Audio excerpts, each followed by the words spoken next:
Kaya yung mga namimigay na content creator katulad ko, sa kanila po kayong manghingi. Dahil ako, wala po akong pinamimigay.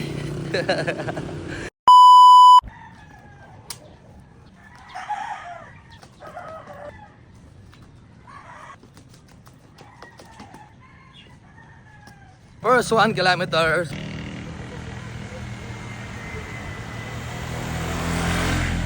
2 kilometers. 3 kilometers. Nakalitaw na yung mata ng araw. Yan o. From Barangay Bicol to Barangay Pandakage dito sa May Tulay, 3 kilometers yan. Lagi kong nararanasan yung 3 kilometers na to. Hingal na agad ako. Yan o. Let's go! Touchdown, Opal, Pandakage. 4 kilometers. Time check, 6:30. 5 kilometers. 5.5 kilometers. Ang sarap sanang kumain ng Mami Pares o kaya lugaw. Ay, ng mga kainan dito sa May Pandakage. Tingnan mo yung mga bata. Naman daw mga nabi ako. Pag kumain ako, hindi na ako makakaran. Yung mga nagsusumba yan. Sa mga gustong magsumba dyan, yan itong oras, 6 AM. Ganado daw po. Ganado lang pa rin magkaisumba. Kaya tara mag-workout, mag-exercise, mag-jogging, mag-zumba, pickleball, basketball. Lahat ng sports na pwede nyong gawin, gawin nyo na. Kapag hindi nyo na kaya, doon nyo palang gagawin. Mahirap yun. Yan, nakasabay pa natin sila lolo. Right, tabi ako. Isang ikot na lang tayo, diretso uwi na. Alright. Siguro naman sa loob na 10 kilometers, mabagbagit ang 4 days sa Alfonsong kabukas. Yes, 6 kilometers. Pauwi na tayo ng bahay. 7 kilometers. Time check. 6:55.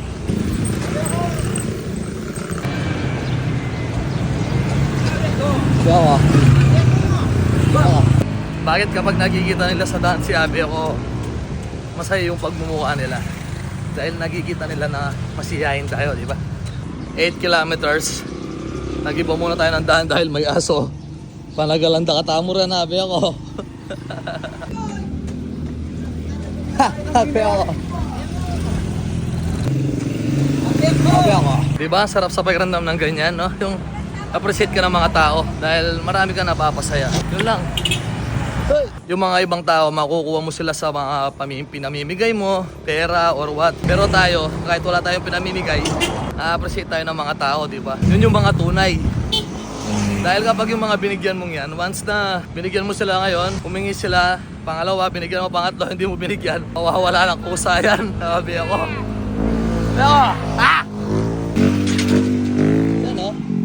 Tulad ng mga dumadaan na yan, hindi man tayo nakakapamigay ng Gcash or what, pero appreciate nila tayo, di ba? Ang sarap sa pakiramdam. Oo nga pala, nakakapamigay tayo ng mga sombrero galing sa Sila, sa mga sarili natin ng merch na Abi ako. Yun ang mga kaya natin pamigay. Pero sa ngayon, pa tayo makakapamigay ng mga cash dahil hindi naman tayo mayaman. Tsaka syempre ayaw ko masana yung mga tao na ganun. Dahil, syempre ayaw ko rin masana yung mga tao na namimigay ako. Paano kapag wala na akong pinapamigay? Di ba? Kaya yung mga namimigay na content creator katulad ko, sa kanila po kayong manghingi. Dahil ako, wala po akong pinamimigay. Asiyan lang po yung kaya kong ibigay. Yun lang po.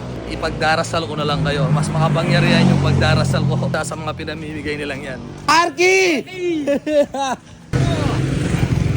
9 kilometers. Time check 7:13. Yung araw, ito na, maliwanag pa sa akin. Abe ko! Anol? Kaya huwag kayong matakot sa sinag ng araw. Pag alas 7, alas 8, pwede pa yan. Vitamin D yan, vitamin D. Vitamin D, dulok. Sabi ako, mag-run tayo. Mas masarap yung tumatakbo ka, yung may nakikita ka. Hindi mo mararamdaman yung pagod. Mas maganda tumatakbo dito sa gantong, sa mga daan or sa mga tawag dito, sa mga may park. Sabi ako! Sa mga park, kaysa sa treadmill.